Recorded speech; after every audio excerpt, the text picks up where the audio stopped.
Hi, this is Heather Newby. I'm going to walk you through how to submit your review request to us.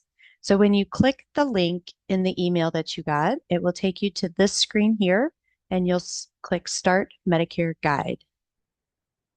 Anything with a star is required, and if it doesn't have a star, then you can leave it blank. So I'm just going to fill in some information and my email.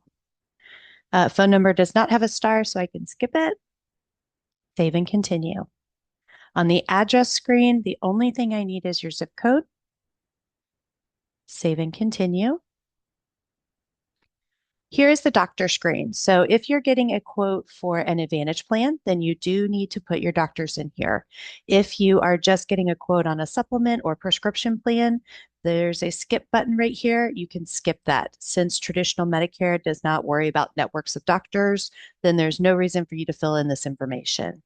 But if you do need an Advantage plan quote, then you will start typing the name of your doctor here, and you can scroll till you find them, and then just keep adding them until you are done.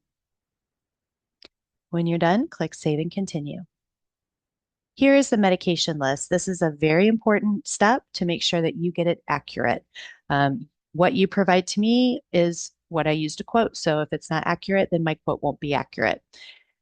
If you are taking a name brand, then put the name brand in here. But if you're taking the generic, then it's important to put the generic in.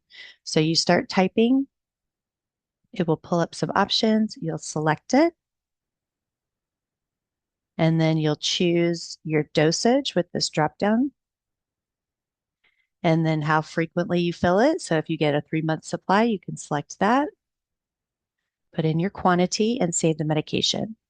It is also very important to check whether you're taking a capsule or a tablet. So I'm going to show you an example where this became an issue last year, especially levothyroxine. It's a very common prescription, and the first several options in the dropdown are CAP for capsule.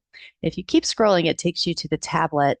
Most of you are taking the tablet, but because the tablet is actually a tier 1 prescription, but the capsule is a tier 4 prescription. So you can see how that can really change the quote that I'm providing if you get that backwards. Also, if you're taking anything on an as needed basis, put it in here and just make your best guess as to how often you fill it. So you could put once a year, twice a year, but there's no as needed option. So I still have to know how many times you think you're going to fill that prescription. When you're done adding all of your prescriptions here, you just click Save and Continue. In the pharmacy step, you can select mail order, or you can select an actual physical pharmacy. Start typing it and then click Select. Save and Continue. Now you're on the last step. This is the scope of appointment form. This is the form that the government requires us to have on file before we can provide a prescription or Advantage plan review. So you'll click Start Scope of Appointment. And then pay attention to what you're selecting here. I know a lot of people last year just picked all of the boxes. And then that tells me that you are looking at maybe switching from traditional Medicare to Advantage plan or vice versa. If that is not the case, then please make sure you just select what you are wanting me to quote. So if you're on a prescription plan and just know that you want another prescription plan, all you need to select is this first one, Part D. If you're on an Advantage plan, want to stay Advantage plan, then all you need to select is Part C or Advantage plan. If you are looking at going from one side or the other, then please do select both of those. You can select these other ones, but honestly, we don't need the scope of appointment for them. The Medicare supplement quotes, we don't need a scope of appointment for, but you're welcome to select it. Jason is actually handling the supplement quotes, so I can pass the information that you're looking for a quote for that. When you scroll down, you will click I am signing for myself and then type your name. If you have POA or power of attorney over someone and you've completed that for them, then you'll select this I'm signing as an authorized representative. You'll sign and complete, and that's it. So this gets sent to me.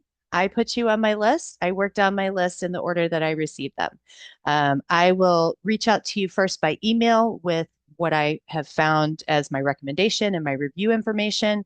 Once you receive my email, then we can schedule either a phone call or a Zoom call, or we can just continue uh, discussing things by email or text. But I won't schedule anybody's reviews until I reach out first with my review email because that indicates that I've actually had a chance to look at it. So be patient with me. I get a ton of these every day, and I will definitely get to you before the deadline of December 7th. I look forward to talking to many of you, and thank you for watching.